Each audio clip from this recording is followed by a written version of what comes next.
$100 puli bor. Ustozlarni xursand qilamiz. Biz hozir Marg'ilon shahridagi 29 maktabga yetib keldik. Sababi Azbiy akam o'g'illari shu yerda o'qiydi. Men esa 9 yil shu yerda o'qiganman. 10 ta buketda gulimiz bor. Ichida har bittasida $100 puli bor. Ustozlarni xursand qilamiz. Ketdik.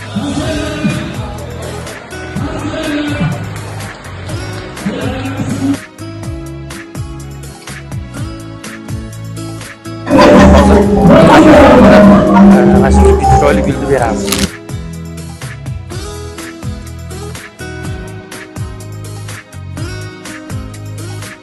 Mabodo televizorda chiqmayapti. Chiqyapman-da. Menga ta'lim berib, ana shunday darajaga yetishga sababchi bo'lgan insonlardan biri ustozim Xudoram opa bo'ldilar, Dadaboyeva. Aynan. Yaxshilarmi? Assalomu alaykum. Assalomu alaykum. Ustoz, sog'ligingiz yaxshimi? Qabul qiling o'quvchilarga. Tarbiyalar bo'lsin, bajasin. Shulardan ham sizga o'xshagan sadoqatli, vafoli, bolalar uchun jonini fido qiladigan ustozlar yetishib chiqishini Yaratgandan so'rab qolamiz. Biz nima uchun keldik bu maktabga? Ayni bitta sababi bor. Sizni qo'l ostingizda tarbiyalangan o'quvchingiz bor, Elyorjon. Hozirda Royal Garden nomli katta gul magazini ochgan. Mana shu shogirdingiz iltimos qilgan bizga tayyorlab, ustozim topib, mana shunday chiroyli gullarni beringlar, meni nomimdan degan uchun atinglar 2 soat qidirdingmiz. Videoga olib qo'yman. Ochilib hali Instagramga qo'yamiz buni. Gullarni hamisha xushchaqchaq ochilib chiroyli bo'lib yuraveradi. Urinzoq ustoz, rahmat, salomat bo'ling. Siz bilan ko'rishmasam bo'lmaydi. Yaxshimisiz? Rahmat. Ko'rganimizdan xursandman. Charchamayapsizmi? Yo'q. Mana shu gul sizga. Voy, yo'q, qo'y. Oling. Rahmat. Mana ona tili fanidan 5 yil mobaynida chiroyli dars qilishimga, chiroyli nutqda so'zlashimga va radioda ishlashimga sabab bo'lgan insonlardan biri Mohidlar ustoz bo'ladilar. Salomat bo'ling, charchamang. Rahmat. Sen odam bo'lmaysan, opirib yurganlaring. O'rtoqlar hozir ajoyib ish bo'ldi. Ustozlarga gul tarqatib yurgan edik. Mana shu qishga kelib, iltimos gullarni bittasini beringlar.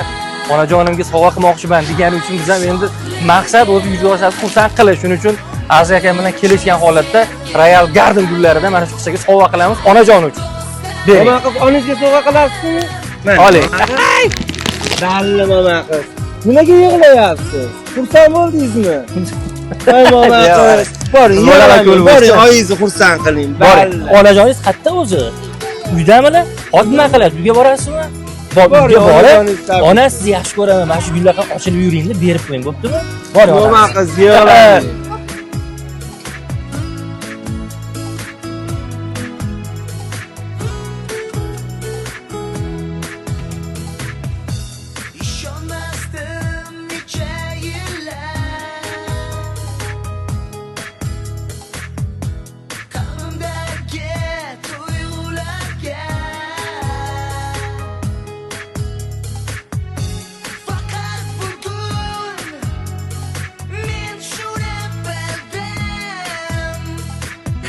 O'rtoqlar, videoda boshida har bitta gulning ichida $100 dan pul bor deb aytgan edik. Keyin biz o'ylab qaradik Aziz akam bilan. $100 bu pul kam ekan. Chunki ustozlarimiz bundan ko'prog'iga munosib bo'lganligi uchun $100 ham olib qo'ydik. Xudo xolasa keyingi yilga $1000 dan berishga qaror qildik. Umraga jo'natamiz. Ana, umraga jo'natamiz. Ustozlarni shuna qadrlashmasa boshqacha. O'rtoqlar, ko'ryapsiz, shunaqa shiddiy homiylar bo'lsa, Xudo xolasa aytaverasizlar. Ustozini qadrlaydiganlar bo'lsa, tirsaydi like bosib, kommentariyaga omad deb qo'ysalar xursand bo'lamiz. Hamisha ustozlarning qadriga yetinglar. Sog' bo'lasizlar.